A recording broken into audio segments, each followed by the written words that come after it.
Welcome to the College Football Survivor Show, where playoff survival is always on the line. Here are your co-hosts, Doug Lesmerises and Shehan Jeyarajah.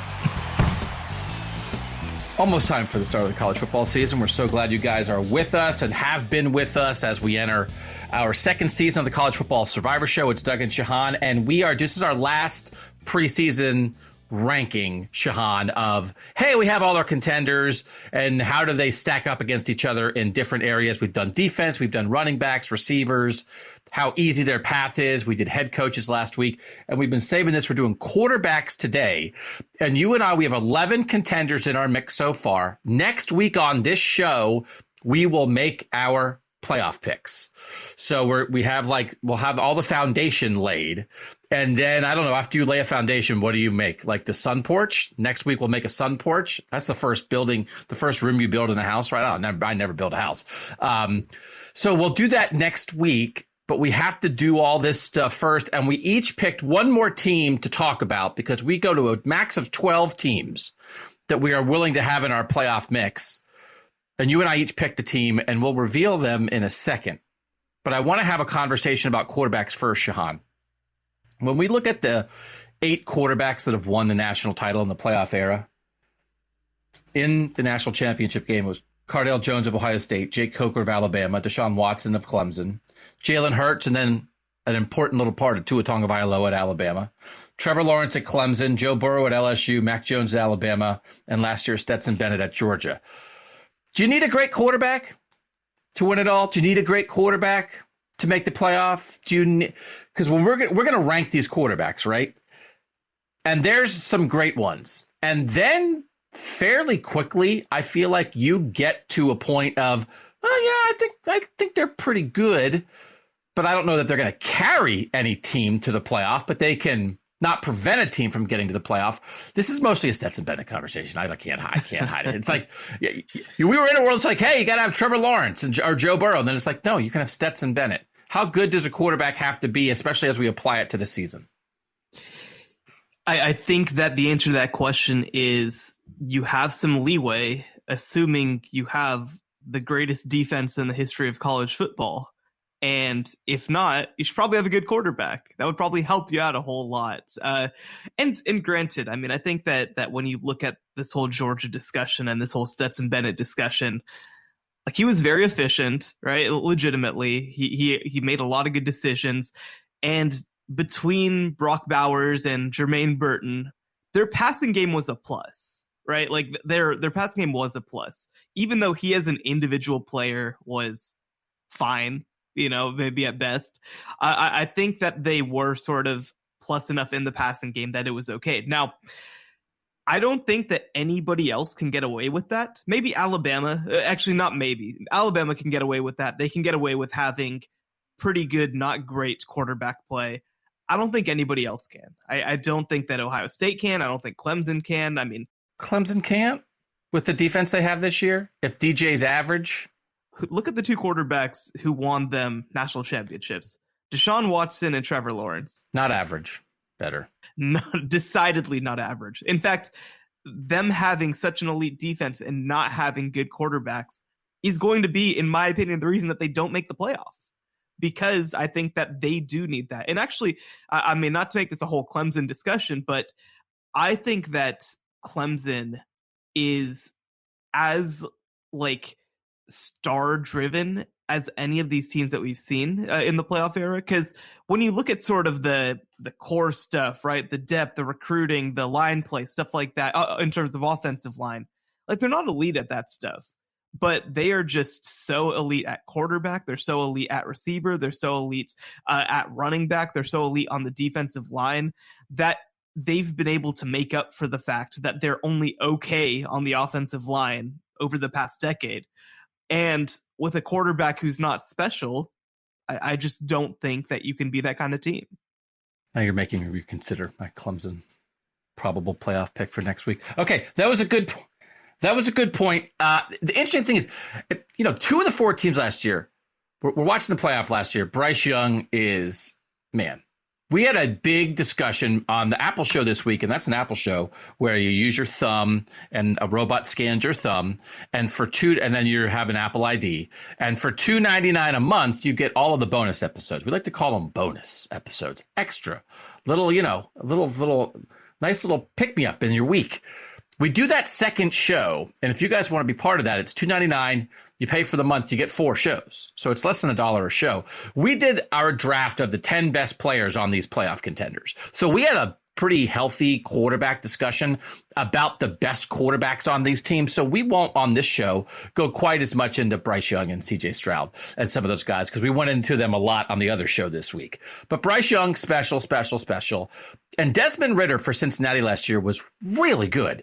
And Desmond Ridder has looked pretty good in the preseason for the Atlanta Falcons. I thought you could draft him and expect him to be your starting quarterback in the NFL. I was a little surprised he lasted until the 3rd round. I was pretty high on him. I think I would have taken him ahead of anybody in that draft class. And I think he's had a good preseason game. He was zipping balls all over the place in a way, Shehan, that I was like, well, why didn't you just do that against Alabama? And Cincinnati might have had a chance. I'm not going to get caught up in that just because I picked Cincinnati to beat Alabama last year. But you had 2 teams last year in Michigan and Georgia that I think were very similar in that they did have more of this game manager style of quarterback with great defenses. And then Michigan really leaned on its run game, right? But Cade McNamara at Michigan and Stetson Bennett at Georgia, when you would have run down a list of who are the best players on those 2 teams, it sounds like disrespect. Can we just do a blanket? We're not disrespecting anybody on this show ever. We're just trying to give our honest college football analysis. No disrespect, only of each other. Well, I wouldn't disrespect you. You did a whole thing. There's like this meme out there about Ryan Gosling and Steve Carell, and Ryan Gosling is dressed all handsome, and Steve Carell is dressed like a schlub with baggy mom jeans and an untucked shirt. And somebody was like, sports writers under 35 and sports writers over 35. And you did something about drip. And it was like, yes, I'm Steve Carell. I'm the living embodiment of that. So there might be disrespect aimed at me because I wear untucked shirts. I tend to I would of course, I think that this is probably not the podcast where you're getting the main demographic that watches this show, but I watched season 1 of Queer Eye over on Netflix, and they taught me a technique called the front tuck, which is basically you just tuck in the front of it and not the rest of it. So you kind of get an effect of the lengthening out of tucking in the front of your shirt, but you don't necessarily have to go as over the top as tucking in your whole shirts. So, by the way, I did look it up actually. So, you asked before we headed on, what's like the age difference between these two, between Ryan Gosling and Steve Carell. This movie came out in 2011. And so, they're probably filming 2009, 2010. Yeah. If they were filming in 2009, they would have been like 29 and 48, which is wow. pretty much what we're at. You are 28, right? I'm 28. And I am 48. Yeah. That is us. I'm going to cut out our heads. I'm going to cut out our heads and put it on that photo. You guys can go find that. I love Steve Carell. I'm happy to be Steve Carell. He's great. He's great. I also can remember being in a city one time with my family, and there was a mannequin where the front of the mannequin shirt was tucked in and the back of the mannequin shirt was not tucked in. And I stood on the street for 10 minutes and yelled about the mannequin. What is this? How can you have half tuck, half untuck? I cannot live in this world. And now you're telling me it's on Queer Eye. Okay, we're different. So you can disrespect me, but we're not going to disrespect anybody. I will say real quick. I saw somebody else post that picture with the caption, 2022 Gen Z style trying to tell 2011 millennial style what's coming, because all that stuff is in again. Like New Balances are like hot in the streets now for like college students, and they wear all this relaxed fit stuff. So it's actually come full circle. You're actually very fashionable again. Oh, I knew that would happen. I just knew it. I'm so excited. Okay. Cade McNamara, if you ran down a list of Michigan's 10 best players last year, I'm not sure Cade McNamara's on it. If you ran down a list of Georgia's 10 best players last year, Stetson Bennett's definitely not on it. That's because they had so many good players. So it is a very specific way of thinking about it. But I think you can get into an idea of like, well, Joe Burrow. And it's like, well, if you don't have Joe Burrow, what are you going to do? I don't know if Stetson Bennett was a blip, but like because I think there's a couple teams. I think half of the teams of our 11 right now, Shehan, are much closer to a Stetson Bennett scenario of what they would look like as a playoff team than they would be to a Trevor Lawrence, Joe Burrow scenario. Right now, okay, C.J. Stroud in Ohio State, that's a Joe Burrow scenario. Bryce Young in Alabama, even though they have Will Anderson and Dallas Turner, that's a Joe Burrow scenario. But if we're talking about Baylor as a playoff team, if we're talking about BYU as a playoff team, if we're talking about even like a Clemson path or Michigan again, like I think you get into that Stetson Bennett path. Should Georgia give teams who don't have, and I think it's not a bad distinction to say an NFL quarterback? Like I don't. Maybe Stetson Bennett, again, come back to me when Stetson Bennett's Tom Brady. I've been doubting Stetson Bennett before I even knew who he was. So like the idea that like this guy who I randomly was just like, what, this guy? And then he wins the national championship and maybe he'll repeat this year. I'm sure like he'll mention me in his Hall of Fame speech someday. But I think NFL quarterback is not a bad shorthand for this kind of discussion, right? And it feels like there's a bunch of teams that are going to try to make the playoff without an NFL quarterback. And, Michigan and Georgia did that pretty well last year. Should teams look and say, yeah, we're going to do it the Stetson Bennett Georgia way? Or as you said, does that only work if you have the greatest defense of all time? Well, I think that these are two separate questions too, right? Because I think that one of these questions is, can you win a national championship without one of these guys? And one of these is, can you make the playoff without it? Because I'd point to last year. I mean, Michigan, Cade McNamara and J.J. McCarthy, I'd say that they had pretty good, not great quarterback play. And that was enough to make the playoff, right? Like that was enough to get to this stage. It was nowhere near close enough to actually be able to compete for the national championship. So that's where I think that we have to draw this distinction, right? Like I think that you can make the playoff without a star quarterback, but I do think also to get to that point, if you are a program that hasn't been there before, you probably need something special at quarterback. We'll get into this discussion. Obviously, I'm a Big 12 guy, so I'll mention it.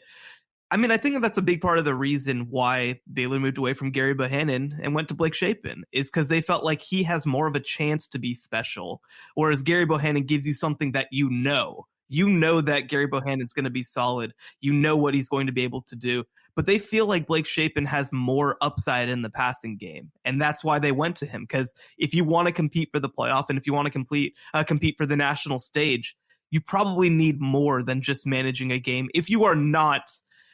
Again, there are three sort of Colossus programs when it comes to recruiting right now: Alabama, Georgia, and Ohio State. If you're not one of those three programs, I think you probably need a star quarterback more times than not. And again, we have individual exceptions. We have Michigan last year, but I think that we would have to view that as an exception and not necessarily as something that I don't think if you're anybody else in college football, you should say, well, all we have to do is have pretty good quarterback play and also 2 first-round defensive ends. Like that's not something you can project necessarily.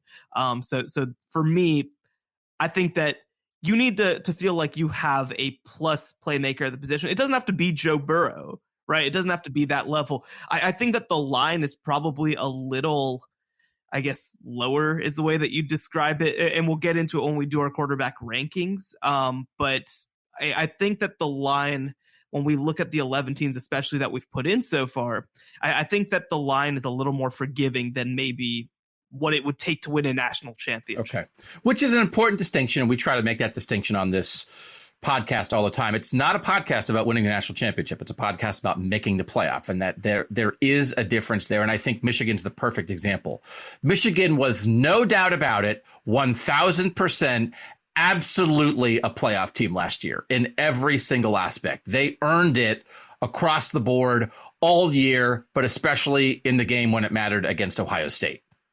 And then they got to the playoff and they weren't good enough. Right. So it's like if you want to have a picture, well, what do you mean by make the playoff but not really have a chip? That did you see what that? Right. And that is not Because if we're going to have a show about who can win the national championship, we're going to be on here talking about 3.5 teams every season. So we don't want to do that. We want to be more expansive than that. But I do think there are a couple teams that are in the discussion this year, Shehan, that are normally not in the discussion. And one of the really big reasons those teams are here is because they have a chance for their quarterback play to be elite.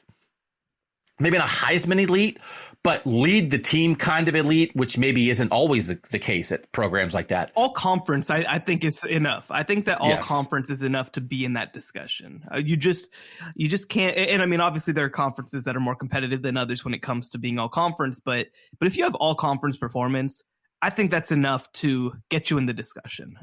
All right, we're going to take a quick break here on the College Football Survivor Show. We would love to have you guys join us on Twitter. That's where you can vote. That's where you're going to be able to ask us questions. We'd like to take questions from the Twitter audience once we get into the season. That's CFB Survivor Show. Thanks for listening. Follow us on Twitter.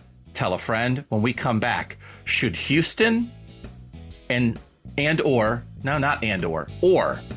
Wisconsin, Houston or Wisconsin join the playoff mix next after this? Don't miss the College Football Survivor Show bonus episode this week. Available only on Apple Podcasts. If Alabama is a defensive first team and Will Anderson replicates what he did last year and maybe has some key moments, I think that a lot of people will be very excited to vote for Will Anderson for the Heisman. Is he your pick? He's my pick. Maybe it's not just us. I don't want to say it's only us. I think we were early on it. I do think we were early on it. But I do think these kind of discussions, as they happen everywhere, I think do matter. I think the pump is primed for him. Everything at the moment is happening that needs to happen for him. Now he just needs to go out and be who he is. Subscribe now on Apple Podcasts for exclusive College Survivor Show bonus episodes.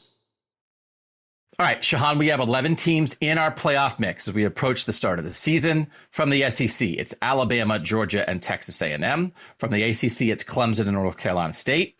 From the Big Ten, it's Ohio State and Michigan. From the Big 12, it's Baylor. From the Pac-12, it's Utah and USC. And then we have independent BYU. Those are the 11 teams that we have put in so far. I was going, through the AP preseason top 25. Doesn't all match up. We didn't put in Notre Dame. We didn't put in Oklahoma. BYU's 25th in the country, and they're here. We think about it a little differently, and I like the way we think about it because I think it's a big picture, realistic look at who you are, but also how you'd get there. So that applies to both of these teams here today in Houston and Wisconsin. You are making the case for Houston, and you did so also at CBSSports.com, where you are a full-time staffer. And there were some Houston people. You got that city, right? I mean, they're excited about the Astros. Like there's other stuff going on there. I get it, right? Clyde Drexler. I don't know who's on. They have other things to like in Houston. But they like you right now because your pitch for why Houston could be good, but also have a playoff. You're not putting on an act here. This is the real Shehan. There's nothing more real than Shehan Jeyarajah making a case for a non-Power 5 team from Texas to make the playoff. Frankly, this is as real as it gets. What is it? Well, I will say I'm still from Dallas, so I don't think that Houston people will fully embrace me, but we'll get pretty close.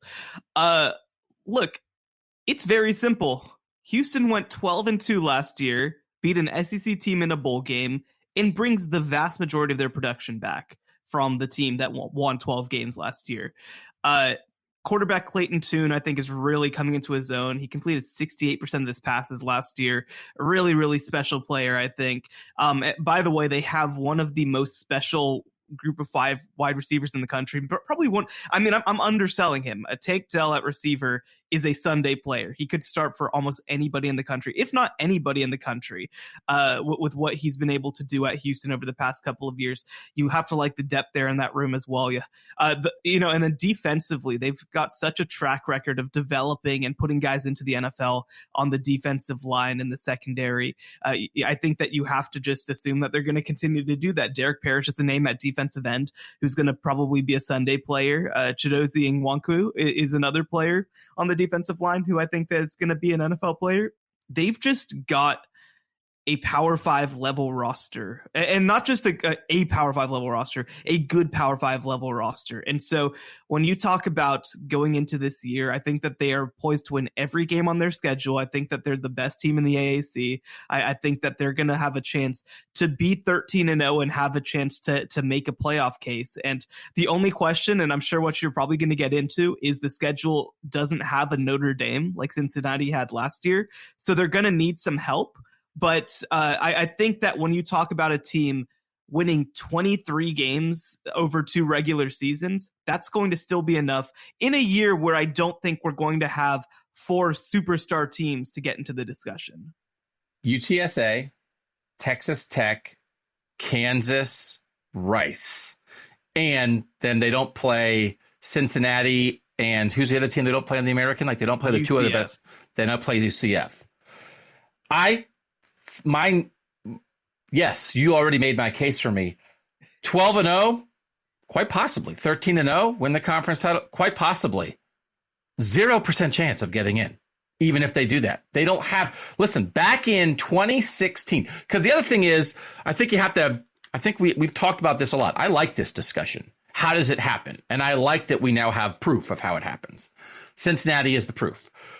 Cincinnati had 2 things. Cincinnati had juice coming into the season based off their previous year, where they were in the conversation. They were being disrespected. People didn't believe in them, but then maybe some people came around. But bottom line is people were thinking and talking about them because they had a really good year. Let's address that first. Houston had a good year last year. Do they have enough preseason juice from anyone other than you? Like, are they in the conversation of, because this is not about, can you go undefeated? This is about, is that group of people in the playoff committee room going to really consider you and put you in? What's their juice level right now?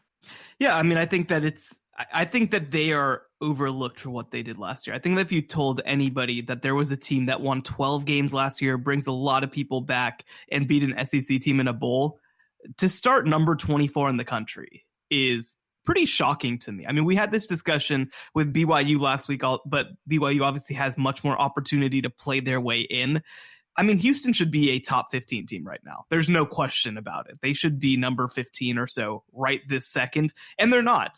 Frankly, they're not. And there's not necessarily a moment where Houston is going to grab your attention with one of their games, unless they go and, beat Texas Tech 70-7 or something like that. Like, that would be the one way that they could maybe get some juice, is if they're destroying teams, because Cincinnati managed to do it without destroying teams, but it's going to be hard. I mean, I will absolutely acknowledge it will be hard for them to gain some of that juice with what they have in front of them. Because then the second thing is who they're going to beat. I mean, like the Notre Dame type of game thing. Again, Cincinnati was just the perfect scenario of how this happens. But Houston actually was set up to do this 6 years ago, because in 2015, Houston went 13-1. They finished number 8 in the final AP poll. And then guess who they played in the first game of the year in 2016? They played the Oklahoma game, right? Oklahoma. And guess what they did? They beat Oklahoma.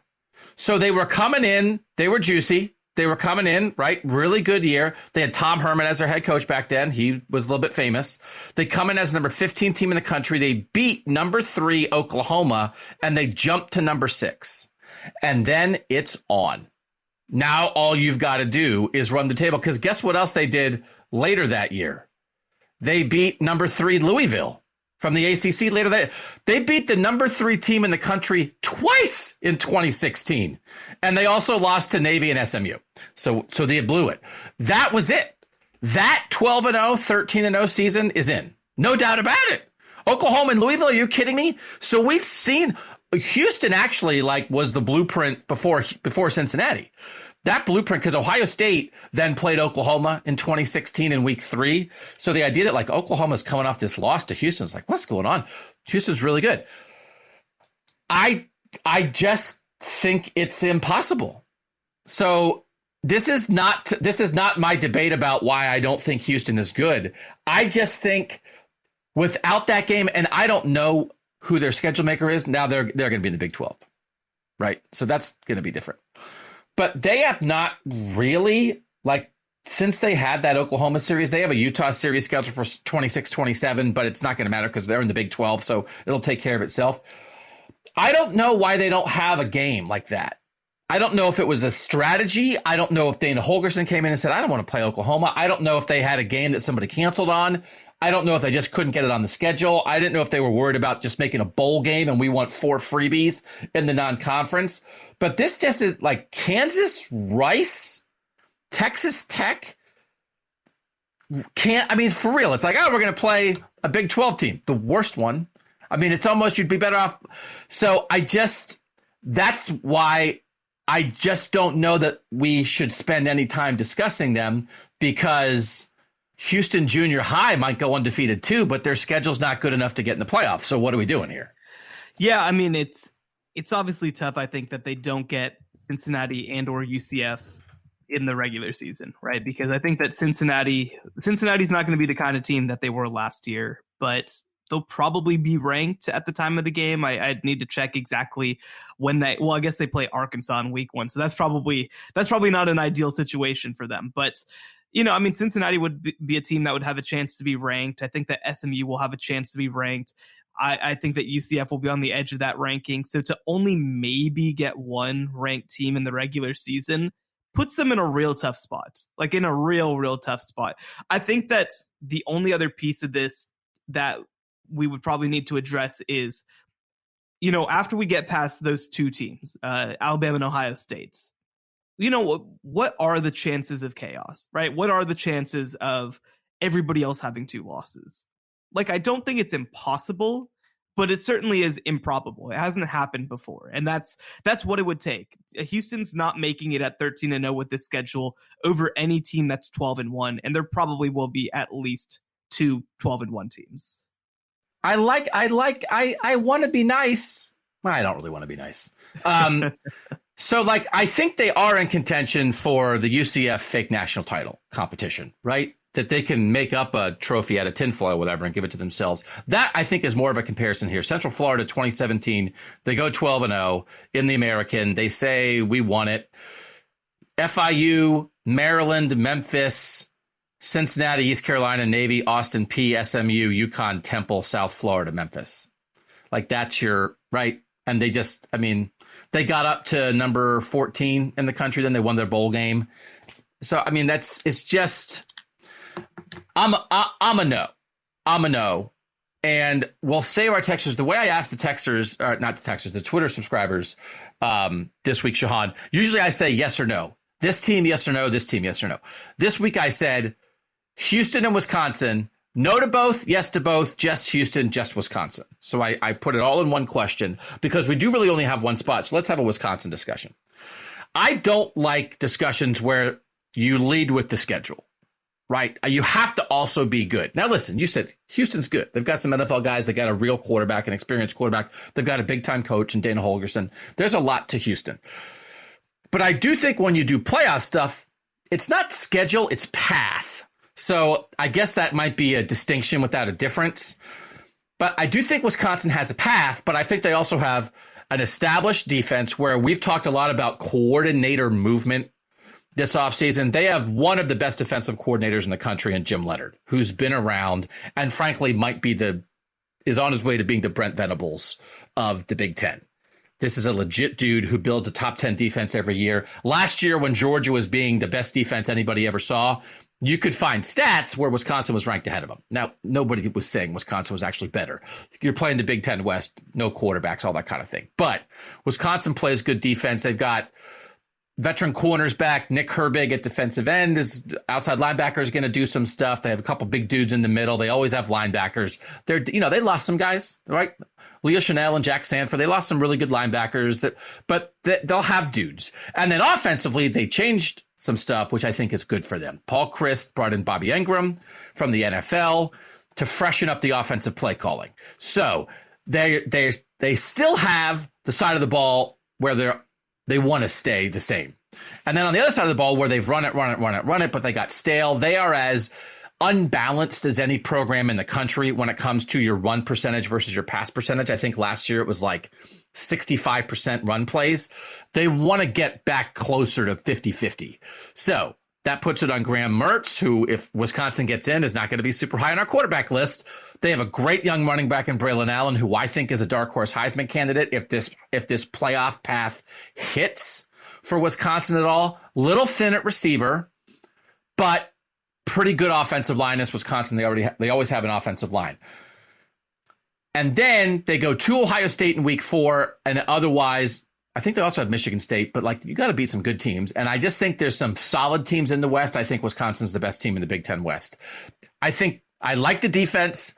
I'm intrigued by the change on offense. And I think there's a path. And that path is something like lose in Columbus, go 11-1, make the Big Ten championship game against Ohio State again, and then find a way on that Saturday in Indianapolis. Now, I mean, are they? Well, if they're the number 7 team in the country at 11-1 and they're playing Ohio State, knowing if we beat Ohio State, we're in, that deserves to be in this discussion. I'm not saying it's going to happen, but that is a real team to talk about. So that's why I'm throwing them out here in the preseason. That's my Wisconsin case. What do you think? Okay, so I'm actually going to take it to another question real quick. So talking Michigan State, they play at Washington versus Ohio State versus Wisconsin, at Michigan, at Penn State. How many of those games are they losing out of those 5? Michigan State? Yeah. 2 or 3. Yeah. So we're talking about a team that's probably borderline ranked, if they're ranked, right? Like by the end of the year. Like, I think that they're going to be in that discussion because the schedule's so hard, not because I think that they're going to be bad. Right. So let's say that Michigan State is unranked. Does that mean that Wisconsin plays one ranked team all year and loses by 4 touchdowns? Well, I do think, listen, somebody will sneak in. I mean, Minnesota or Iowa, somebody in the West will also be ranked because they're 5-2 at some point. Here, I do think if you're 11-1 in a Power 5 conference, you're in the mix. I think the gravitational pull of being in what is viewed as the second best conference pulls you up, even if what you're saying is true. But I want to make clear, after we just talked about Houston, which was UTSA, Texas Tech, Rice, and Kansas, we're having a schedule discussion about Wisconsin, that their schedule's not good enough. I just want to make sure that's what we're doing here. Well, no, I mean, I think that it's not as far off as it should be, right? I mean, I think Washington State in the non-conference is a fine team. Then they play Illinois State, New Mexico State, an FCS team, and maybe the worst team in the entire FBS. So, like, I don't think that if we're assuming they lose to Ohio State, obviously, pretty significantly, like, there's no other prove-it games on the whole schedule. Like, there's none. There's not going to be a game that we're going to be talking about heading into the week, most likely, unless Michigan State's better than we think. And I mean, Michigan State's a preseason top 15 team. Michigan State is a borderline team I think we could throw into this discussion here. But again, they play in the East. So the hard thing about the Big Ten is Wisconsin's in the West, which doesn't have very many good teams. They're playing Ohio State and Michigan State as their crossover games, but we're dismissing the Michigan State game potentially because Michigan State plays in the hard side of the division of the conference, and maybe they'll have too many losses. So Wisconsin's now going to get dinged for being both in the easy division, but also playing the teams from the hard division who are going to beat each other up. It's a hard, but this is also the world that Wisconsin's lived in and that people have bought at times. A couple years ago, they were 12-0 going to the Big Ten championship game. They were the number 3 team in the country, right? I mean, we weren't having a discussion about their schedule was terrible. So we've seen how it works when Wisconsin it's the best version of Wisconsin. Yeah. So I think that to focus on football itself for a second. I like football. Yes. Defensively, they're going to be special. I'm not too worried about what they lost on the defense side of the ball because I think that they're such a scheme-driven team. Obviously, Leo Chenal's is gone, right? And so, I mean, that's a loss, but I think that they're going to be able to fill those gaps just fine with Jim Leonard in there. Offensively, I love Braylon Allen. I think that Braylon Allen's one of the most underrated players in the country and deserves a lot more attention than he's getting. I just don't think they have anything special on offense other than him. I don't think that when you look at their offensive line play over the past couple of years, it hasn't been Wisconsin line play for a couple of years, which is a little bit of a surprise because that was just assumed for so long. Their quarterback play has been a net negative for the past 2 years, basically, since the beginning, I believe, of the COVID season when Graham Mertz played some nice games. He had one good game, I think. He went nuts in his first start, and then it was like, oh my gosh, and then it was like, nope. Yeah. I mean, we'll obviously get to it if we get to it, but Graham Mertz would be last on my list of quarterbacks in this discussion by a pretty good margin. And honestly, when you even compare him to the quarterbacks who we have talked about who didn't make the field, I mean, I'd have him behind Dylan Gabriel at Oklahoma. I'd have him behind Clayton Tune at Houston. I'm trying to think who else we've talked. I'd have him probably in the discussion with Ty Buckner at Notre Dame. Like, he'd be last among any team, I think, that we've discussed. Now, I think that there's upside there. I think he can be better than that. But when you have a quarterback who completed less than 60% of their passes, threw for less than 2,000 yards last year, and 10 touchdowns to 11 interceptions, that's garbage, right? Like you're starting from garbage and hoping it can get better. This is what happens. This is what happens when you put a Texas team head to head with another team. No. I mean, I think that there's legitimate reasons to vote no on both of them. I do. Let me read you a quote before you go back to the G word here. Let me read you a quote. Graham Mertz told reporters in Wisconsin this, and again, the beat writers on the ground are how a lot of us who aren't at the practices learn about stuff. This was last week. He said this: "I'm ready to go. You could say it's cocky, confident. I'm just ready." Boom. Take that. How about that? Wow. Well, man, I remember being at I remember visiting Houston camp and Clayton Tune being like, "Oh man, I'm not ready to go. I don't want to play football very much." I respect it. If you are a wide receiver recruit coming out of high school and you're hearing that Graham Mertz is going to throw you the ball, that's probably not the most exciting thing to you. There's a lot of things to like. I like the way that they structure their team. I like the way that they do things. And in having a great defense and a fantastic running back, like a game-changing type running back, that's going to get you pretty far. But into the playoff discussion, I mean, that's a lot to ask for me for a team like Wisconsin that has been decidedly okay. And by the way, like, I don't want to, cast aspersions on a guy, but like, I also just don't think that Wisconsin's quite been Wisconsin under Paul Chryst, not to the same extent. I think that they've started to regress as a program. Back in 2017, in his third year, they won 13 games, and since then it's been 8-10, the 4-3, which was the COVID year, so I don't really put much into that, and then a 9-4. Like, these are not Wisconsin results. This is not what we saw under Brett Bielema. This is not what we saw under Barry Alvarez. Like, I don't think that Wisconsin under Paul Chryst deserves the same benefit of the doubt that we gave it when they were just clearly the team that was going to win 10 games every single year. Yeah, no, and I never give Wisconsin benefit of the doubt because of that. I think you're exactly right on that, which is why I'm really encouraged that he brought in a new offensive mind. I think Jim Harbaugh, part of what sparked Michigan last season was they reshuffled the staff and they brought in new guys, fresh ideas, and it absolutely worked. So to bring in Bobby Ingram to freshen up the offense, to say we've got to throw it better, you bring him from the NFL, his son's on the team, I'm very encouraged by that. If this was Paul Chryst still being Paul Chryst, I mean, he's still the head coach, but I think he let go of the reins, at least to some degree offensively, which to me is a huge deal. And if Graham Mertz isn't terrible, and I do think I like doing the Southern version of, the West Coast version of, the Northern version of, I think he's Midwest DJU, like big time recruit who was not that good. So now at Clemson, do you think, well, DJU Uiagalelei doesn't have it? Or do you think, hey, this guy people thought was super talented before, maybe he'll get it together? Graham Mertz, I think, is a version of that. He wasn't as highly ranked as DJ, but he was the highest ranked quarterback Wisconsin had ever gotten. And what if he's good? He has the weird COVID year, and then he did not have a great year last year. But with the new guy running the offense, I think it's possible. I think the path is there. So I vote yes.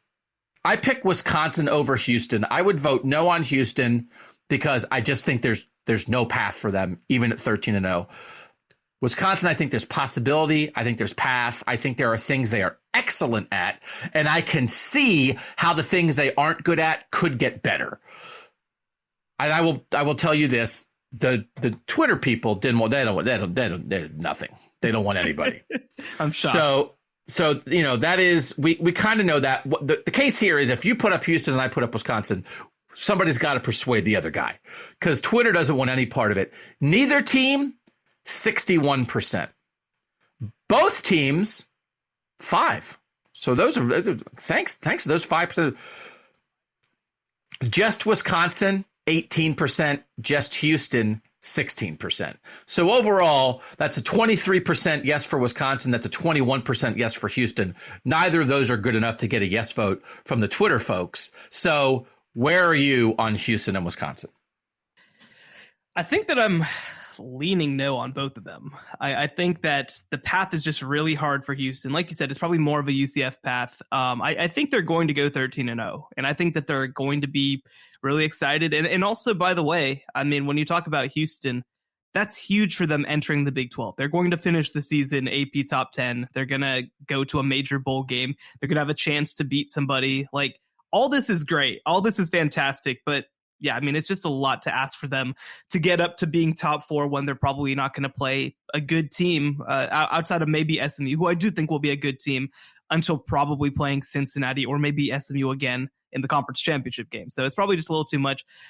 And I just can't see the vision on Wisconsin right now. I saw what they did to end the year and I liked it, but it's a lot to ask for a team like that to just suddenly turn into something that they haven't been, right? Like to turn into being a team that can compete with Ohio State. Because we talked about it, and I mean, we did end up putting Texas A&M in, but it's like if you can't conceivably compete with the team in front of you, like I don't know, and I don't see the pathway to them being able at all to compete with Ohio State, like at all, and that's what it'll take.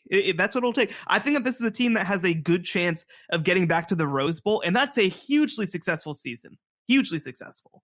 But, like, I think that success for Wisconsin and success for Houston are actually going to look pretty dang similar this year. And neither is, like, worthy of playoff discussion. So Wisconsin, again, pretty easy schedule, non-conference, at Ohio State in week 4. The one thing there is Ohio State had real questions about its run defense last year. They got run on by Michigan and Oregon in the 2 games they lost. It's only week 4. Everybody's anticipating that Jim Knowles, the $2 million a year defensive coordinator, is fixing things.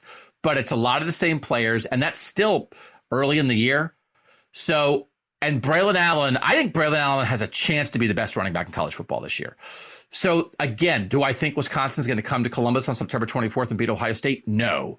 Can I picture what it looks like? Yes, I can picture what it looks like. It's Braylon Allen running for 260 yards.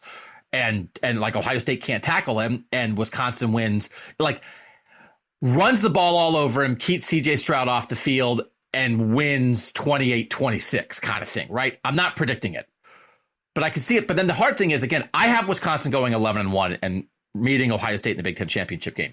If they lose to Ohio State, they then get like Michigan State in their 6th game. They can maybe, I'll be curious when we maybe get them back in the mix. Because as you said, they lose to the good team they played. And then how good is Michigan State? Then Iowa. We might not, again, if they're going to be like the number 8 team in the country going into the Big Ten championship game, they should be in this discussion probably. But they might not get in until mid-November, because I don't know if they're going to be able to impress us enough if they don't, if they lose to Ohio State on a last-second field goal, then I think we'll be impressed. So, okay, so we're no on both these teams. I think it was 2 worthy discussions to have, like, let's think about this other, because I do think, as we just talked about, I think accidentally, we're talking about playoff, not national championship. Cincinnati, we were trying to make a case for the Houston path, right? And Wisconsin, we're trying to make a case for the Michigan path. Run the ball, great defense. Your quarterback doesn't have to be great, but he's good enough. And then do you find a way to beat Ohio State? And right now, we're no on both of them. But I think we know what it looks like, and it's not impossible. So no on both. I think when it comes to Wisconsin, too, like, if they go 11-1 and they're number 8 heading into the last weekend, obviously then at that point they deserve to be in the discussion. But I don't have an issue with making them have to do it, with making them have to prove that they're better than everybody else. I think that week 2 game against Washington State will be pretty interesting. Washington State was a bowl team last year. They're a solid team. They brought in a new offensive staff. I think that they're going to be able to do some stuff. And so for Wisconsin, if they're able to handle that game pretty easily, that'll say something. If they're able to compete with Ohio State and not get destroyed, that says something. And then I think that maybe if they do all that stuff, if they're whatever it is, 5-1, 6-1, heading into that game against Michigan State on October 15th, I think that then we can start having a discussion about whether they deserve to be there. But I have no issue with saying you have to do it first. Yeah, I think that makes sense. All right, when we come back, the 11 existing teams, we're going to rank them by their quarterbacks next on the College Football Survivor Show. The College Football Survivor Show, where playoff survival is always on the line. All right, Doug and Shehan are back. I will tell you guys that we did have a discussion when we drafted the 10 best players on the playoff teams. We drafted 4 quarterbacks, and those 4 quarterbacks were Bryce Young, C.J. Stroud, Caleb Williams of USC, and Devin Leary of NC State. I think we have to I hope, our thinking is our thinking. So we're not going to all of a sudden draft Devin Leary number 1 when on the show 48 hours ago we had him behind those other 3. But we had healthy discussions about them, and you guys kind of know what's up with those guys. I'm really curious about this other tier. So we're not going to spend forever on this. You guys kind of know quarterbacks. We want to have the discussion, but this tier was really hard for me to try to figure out because you're balancing upside versus guys who maybe aren't spectacular but are going to win games, that kind of thing. I'm uncertain. Who do you have 11th, Shehan? Of the 11 playoff teams in our discussion, ranking them by their quarterbacks. I got your boy DJU up at number 11. So okay. DJ was legitimately terrible last year. He finished last in the ACC among 15 eligible quarterbacks in passer rating. That's shocking. I mean, we're talking behind Garrett Schrader at Syracuse. We're talking behind all sorts of guys. Completed 55.6% of his passes for 2,246 yards, 9 touchdowns and 10 interceptions. I don't know why I stopped being able to speak there for a second. But yeah, obviously those numbers are not very good. He threw the ball 374 times, did not go well. He was the reason that Clemson was bad last year, like by their standards. He was explicitly the reason. There's really not much else to it. And heading into this year too, obviously I think he's going to get pushed by Cade Klubnik a little bit heading into the year. I mean, I don't know if they've really fixed their receiver issues. I don't know if they've completely transformed their offensive line issues. I just don't see it. I think that he is the biggest hindrance to any team when it comes to their quarterback play. Okay. Should we forget what he was as a recruit, what his size, his arm? Should we forget? I'm not trying to be facetious. Should we forget all that and just look at when he played, this is what he did, and it wasn't very good? Or because if you do that, then I think you're right. If you hang on to this is what we thought this guy was going to be, then I think he's higher. And also, depending how much you say, if you think he's actually that terrible, they'll go to Klubnik by October. And then their quarterback play, we think, will be better. And I think you have to, I'm factoring that in somehow. I don't know how, because I had him 8th, but I think your case for having him last is pretty strong if you only go by how he played. I mean, what are we judging people on now? By how they do? By playing football? I mean, he's thrown nearly 500 passes in his career at this point, right? Like, he can get better. It's not that he can't get better, but when you watch these guys play, when you watch these 11 guys play, he's clearly been the worst football player of the group. I mean, his passer rating is 108. That's awful. That's horrific. But if we judged him off the year before, off 2020 when Trevor Lawrence had COVID and he threw for 400 yards against Notre Dame, like that game against, you go to, now they lost, but you go to Notre Dame with the starter is out and you're a true freshman if you got to do that.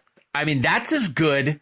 Has Cade McNamara ever played a game that good? Right? I mean, I don't like, And I get, you pare down the offense, you give him easy throws to make that kind of thing. I don't know. He wasn't good at football last year. Again, this is why I'm sort of spinning myself in circles here on some of these guys. Because if you said to me right now, let's go try to go make the playoff, would you rather have DJ or would you rather have Cade McNamara or Blake Shapen? I don't know. Let me put it this way. If Cade McNamara was the quarterback at Clemson, I think they would be a better team. Because also, by the way, of what they have on the other side. I think that if they didn't make mistakes, if they did what they were supposed to do, if they were solid and consistent and did some really nice things and maybe had some games with some upside, I think they would absolutely be a better football team than DJ Uiagalelei going out there and trying to play hero ball and doing it poorly. So do you really think, and again, lists like this, they're everything all at once. Do you think there's a pretty good chance that by the time we get to the end of this season, when we look at these 11 teams and say, who had the worst quarterback play in 2022? Clemson will have had the worst quarterback play? I know that's not exactly what we're doing here, but it's a little bit of what we're doing here. And are you factoring in any Klubnik? Or is this just based on who the starters are going to be in week one? I'm primarily judging it on the guy who's starting for them. I will say, I think that Klubnik is going to have some upside. I do think he probably will take over at some point.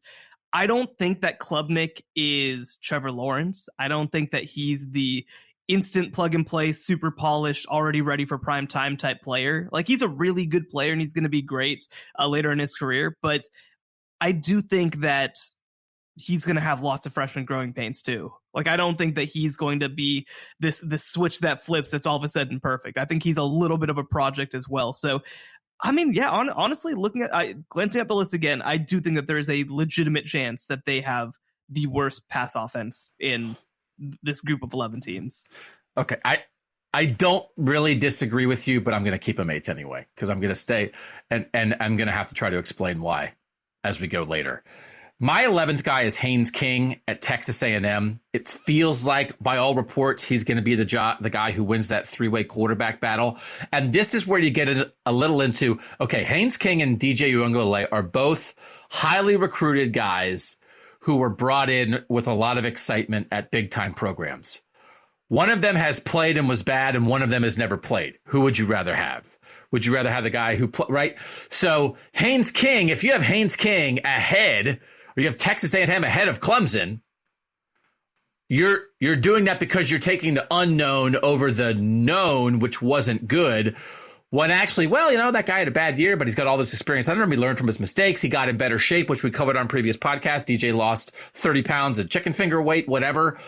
And Haynes King won the job last year, got hurt right away, and has never really done this before. Now, he's beating out a veteran in Max Johnson, which I think is fair to factor in, because it's like Jimbo could just take the guy who was LSU's quarterback. He's like, no, I'm taking this guy. Okay, it's not by default. Winning the battle itself, I think, is a plus, but he's also never done it. And so I don't know. I have him 11th. Where do you have Haynes King? I have him 10. I have him next up. I think that for me, this is probably a little bit where I do factor in that I think that their quarterback room has a lot more, a much higher floor, I guess, with Max Johnson as well. But, I mean, like you said, when you've got two quarterbacks who are both highly recruited, obviously DJ was the number one quarterback in the country, but Haynes was a top 100 player as well. And one of them has played very badly. Like, I tend to weigh that against them more than somebody who hasn't. Now, I will say, there was all this talk last year from Texas A&M folks about the reason that we were bad is because obviously Haynes got hurt and Zach Calzada obviously would have been last on this list by a pretty good margin. But if we judged by how you play against Alabama, he would have been first. Oh, that is true. That is true. And Desmond Ridder would have probably been last. But I think, I will say, like, Haynes King went in against Kent State and threw 3 interceptions in his one start, right? Like, he wasn't awesome by any means. Yeah. It's freshman growing pains. You kind of assume that that's a one game thing where he's trying to figure out what he can and can't do. But at the same time, like, Yeah, I mean, I don't think that it's a lock that, oh, well, if Haynes King stayed healthy, Texas A&M would have gone 12-0 or something like that. Like, I think that Haynes King is also a questionable value at this point.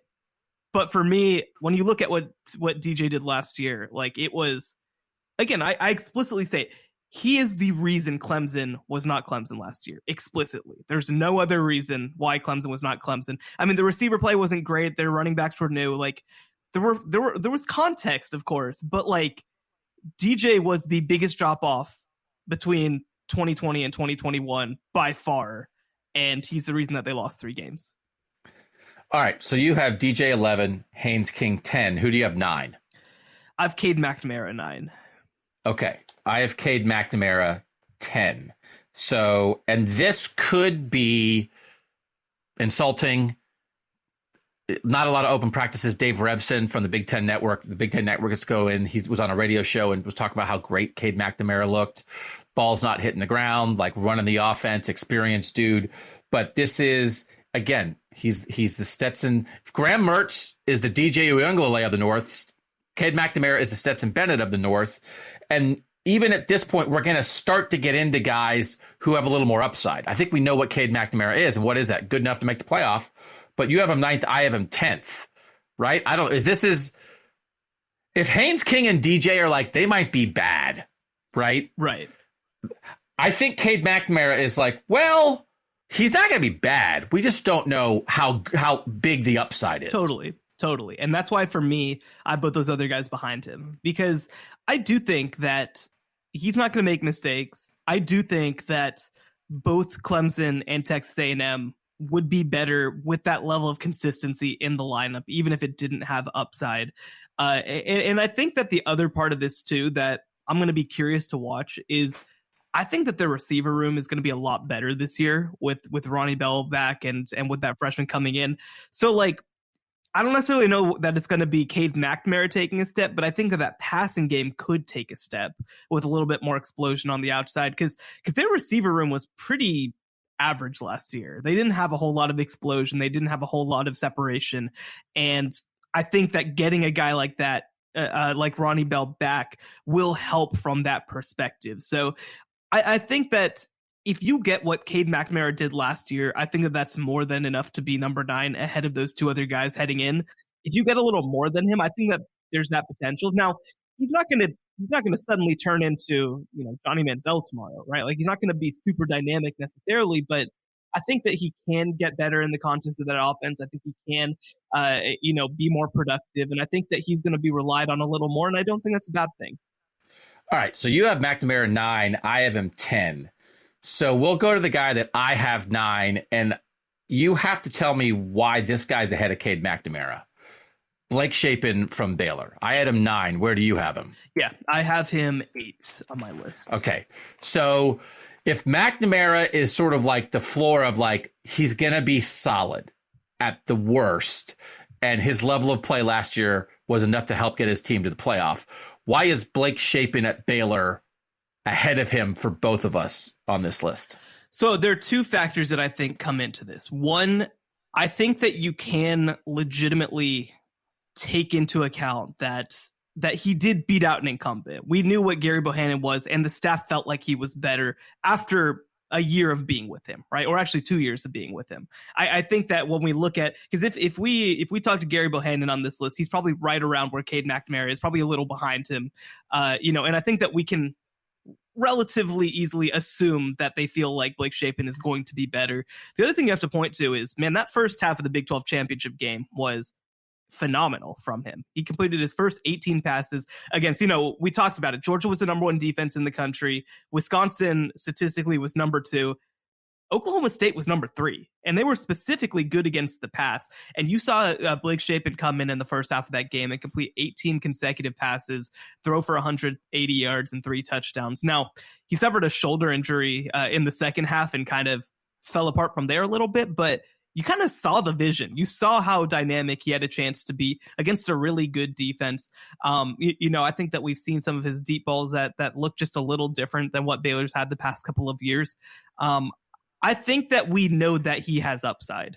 And I think that you also know that his floor is pretty decent too. I don't think he's going to have a low floor after what he was able to do the last couple of years. So it's some level of perceived improvement over Gary Bohannon, which could be wrong, by the way. Obviously, we have to wait and see it in football games. But I think that you trust that staff and trust the decisions that they made to push an incumbent out the door, of course.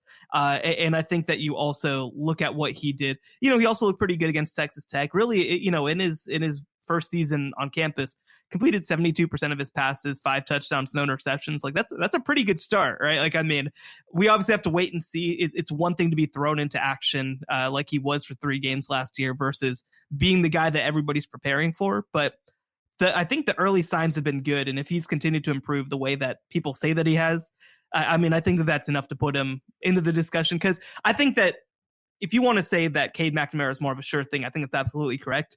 But Blake Shapen has upside, I think, and that's not necessarily something that we know about Cade. Okay, so we agree on our bottom 4 in a slightly different order, but we have the same 4 guys, which is going to bring us to number 7 on our list. And this is where I put the guy. The midpoint. Yeah, Kirby Smart might be calling. This is where I put Stetson Bennett. Where do you have Stetson Bennett? I'm right there as well. Okay, and I know that Kirby Smart has said things like he's the most underrated player in college football. Part of the reason he's underrated is because Georgia did everything they could to not play him. That he was 3rd on the depth chart at this point a year ago. That JT Daniels then got hurt and they put in Stetson Bennett, but they also have these other Brock Vandegrift and other guys on the roster. And Georgia itself, any uncertainty or lack of confidence around Stetson Bennett stemmed from the fact that Georgia only got to him by injury and default. So, like, you can be mad at us, but that's the deal.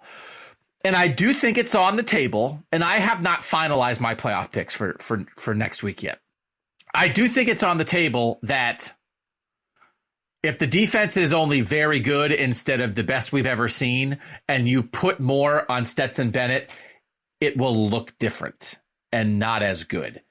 Once he took over last year, and I threw out, I think it was the week before their last game when all the SEC teams play that terrible team. I think it was Chattanooga. I threw that game out because it didn't matter. So all the games that mattered, once he kind of really took over, I think it started with Auburn. Once he really took over, his average game was 16 of 26 for 249 yards in 9 games. And that includes like the SEC championship game and 2 playoff games. So against high levels of competition, 16 of 26 for 249 is the average game. 21 touchdowns, 5 interceptions. So that's pretty solid, but I don't know. And I'm not aggravated by it, but they won the national championship. He did exactly what his team needed him to do. But there are specific Georgia complaints about lists exactly like this. Why isn't Stetson Bennett higher on the list? And it's like, I don't know, because you thought he was the 3rd best quarterback in your own room when your national championship season started. So sorry we have him behind C.J. Stroud and Bryce Young. I don't know. I don't mean to be I'm not angry at Stetson Bennett, but we also have to remember like what the deal is here. And boy, oh boy, did Nakobe Dean help make him look good last year. Yeah, so much of what they did last year was trying to keep the game manageable to him, right? Like, we remember the individual throws that he made down the field because they were exceptions, right? Like, because they were different. We remember the George Pickens throw because he had never thrown a ball like that in his entire life. And I think that we probably do go a little too far sometimes of you know, he was not a liability. He was a plus player on this team. It's just not like the other guys in front of him, right? He wasn't a game changer. He didn't carry that offense at any point. He didn't, you know, and I think that it's going to be interesting now to see him this year because Brock Bowers is back, but Jermaine Burton's gone. You know, it's going to be interesting to see, you know, with maybe slightly less talented wide receivers, what's going to happen there. But statistically, I mean, he was pretty good, right? Like you said, about 200 yards a game, 29 touchdowns, 7 interceptions. He actually, you know, one stat that he actually did very well in, 10 yards per pass attempt is very, very good. Now, again, a lot of it is because he wasn't asked to do things that he couldn't do. And that's not a knock. That's a great job by the coaching staff to put him in good situations. But the question is, when things are off schedule, is Stetson Bennett going to be the guy who's going to drag you out of it? I mean, probably not, right? Like, he's kind of a better Cade McNamara, right? Like that's kind of what he's going to be asked to do. And we'll kind of have to wait and see whether he is a better Cade McNamara too, now kind of heading into this super senior season. So look, Stetson Bennett's a national champion forever. They're going to build him a statue at Georgia, and you know what? He's going to be a legend, never pay for a drink anytime ever again in the state of Georgia. And like, isn't that enough? Don't we not have to move him up this list? Can't he just live this great life that he's going to live forever? But also, if he's Mac Jones, we'll be back here in a year being like, well, okay, sorry, you were right, right? It's a first round pick. I mean, like there's whatever, small percent chance of that happening. I've underestimated this guy every step of his career, but the national championship quarterback is 7th on our list. I'm glad we're in agreement on it. I don't think we have to apologize for it because I think you can see why everybody else is ahead of him. I have Cam Rising of Utah 6. Yep. Same deal. And then I have Jaren Hall of BYU 5. Yep. Jaren Hall, I think, is an NFL quarterback. He's certainly talked about that way. And Cam Rising, I think, is closer to the Stetson Bennett, Cade McNamara version of game manager. But he's just like a tough SOB. He was at Texas. Like, I think he invigorated that whole program when he took over as a starter last year. I think he's got a little bit more playmaker in him, maybe than Bennett and McNamara do. But I think Hall has like the next jump of playmaker in him. So we're in agreement on, and heck, I was going to say, Texas quarterbacks, if you were still at Dave Campbell, Texas football, and you were writing about what Blake Shapen, Quinn Ewers, and Haynes King were going to do this year and what it was going to mean for Texas football, awesome. If Dave Campbell had a Utah football magazine and you're covering Jaren Hall and Cam Rising this year in the state of Utah college football, awesome.